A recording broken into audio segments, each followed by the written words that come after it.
وَقُلْ جَاءَ الْحَقُّ وَزَهَقَ الْبَاطِلُ إِنَّ الْبَاطِلَ كَانَ زَهُوقًا۔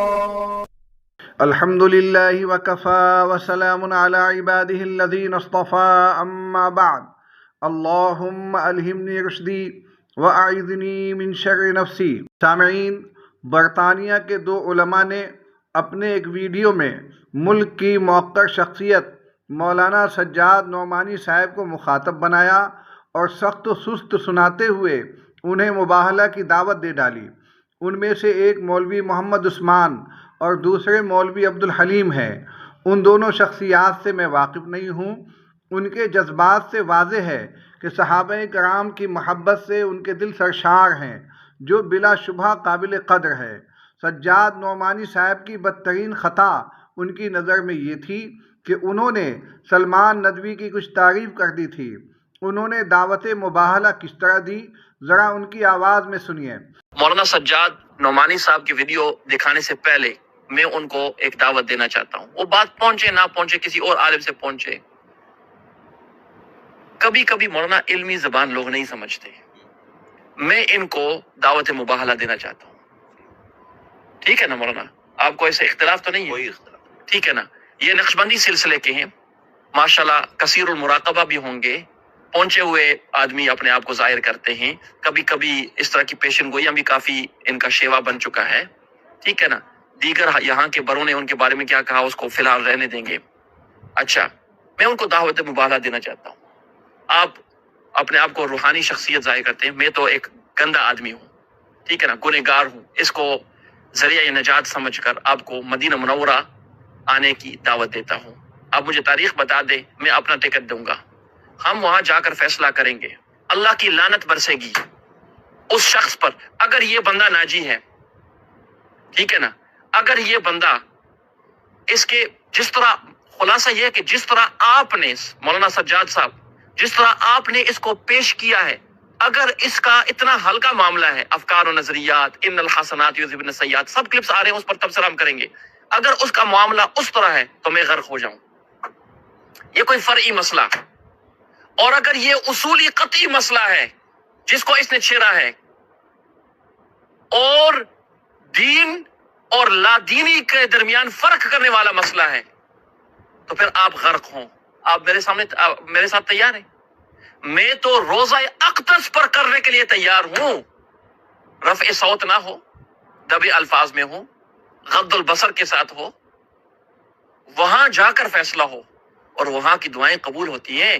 مولانا سجاد صاحب آپ تیار ہو جائیں، تیار ہو جائیں، آسان فیصلہ لوگوں کے سامنے آ جائے گا نا، لوگوں کے سامنے آ جائے گا صحابہ کرام کی حقانیت۔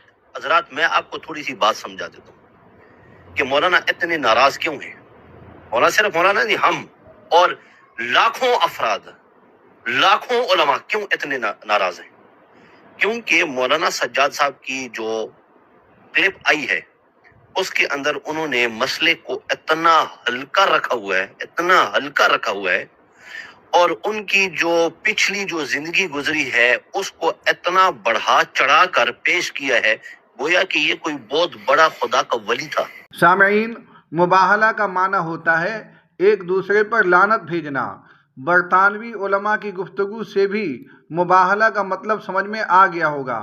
اس سے پہلے کہ میں دعوت مباہلہ پر مختصر تبصرہ کروں، مناسب سمجھتا ہوں کہ سجاد نعمانی صاحب کا وہ بیان اپنی آواز میں پیش کر دوں تاکہ واضح ہو جائے کہ مباہلہ کا یہ چیلنج درست ہے یا نہیں۔